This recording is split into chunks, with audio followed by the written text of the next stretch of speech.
The biblical account of Jesus' transfiguration, recorded in the Gospels of Matthew, Mark, and Luke, describes one of the most significant and mysterious events in Christ's ministry.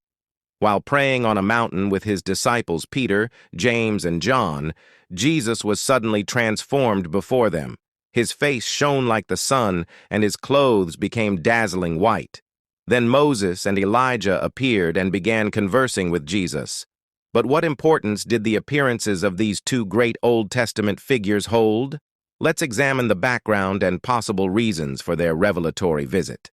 Moses and Elijah were chosen as the two representatives who met with Jesus on the mountain for specific symbolic purposes. Moses was the great lawgiver and prophet who led the Israelites out of slavery in Egypt. He received the 10 Commandments directly from God and communicated his laws that formed the foundation of Judaism. Elijah was one of the most revered prophets in Jewish tradition. He defended God's sole authority against false prophets and Baal worship. Both Moses and Elijah were associated with mountaintop revelations of God, making a high mountain a fitting place for their appearance.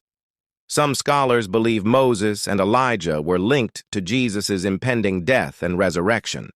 Moses represented the law that Jesus came to fulfill, while Elijah represented the prophets, whose words foretold Jesus as the Messiah. Their appearance affirmed Jesus' identity and mission to the disciples.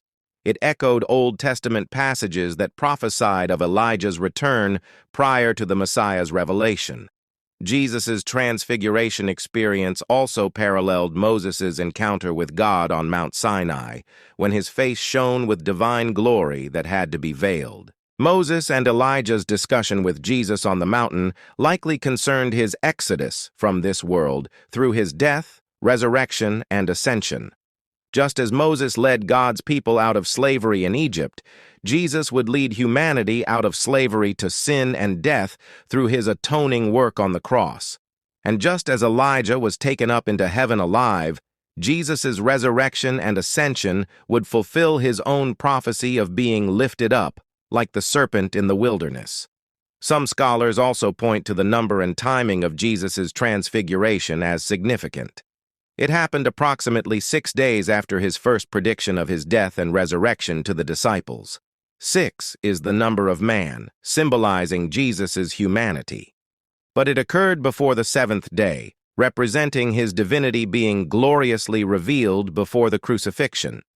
Jesus' transfiguration experience strengthened the disciples' faith for what was to come by revealing his divine nature and heavenly glory in a powerful theophany accompanied by Moses and Eliah's endorsement of his identity.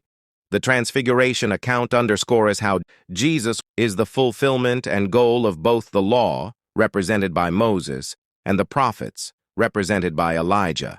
He is the radiant light that surpasses and subsumes the shining faces of these great prophets who foreshadowed his work. In his transfigured state, conversing with them, Jesus displays his divine sonship and the eternal nature of his kingdom. The disciples were privileged to witness this dazzling revelation, which affirmed Jesus' deity for Peter, James, and John, as they prepared to accompany him to Jerusalem for his sacrificial death and subsequent resurrection. The appearance of Moses and Elijah on the Mount of Transfiguration stands as one of the most significant incidents in the Gospels, underscoring Jesus as the Messiah, through whom both law and prophets find their divine purpose and fulfillment.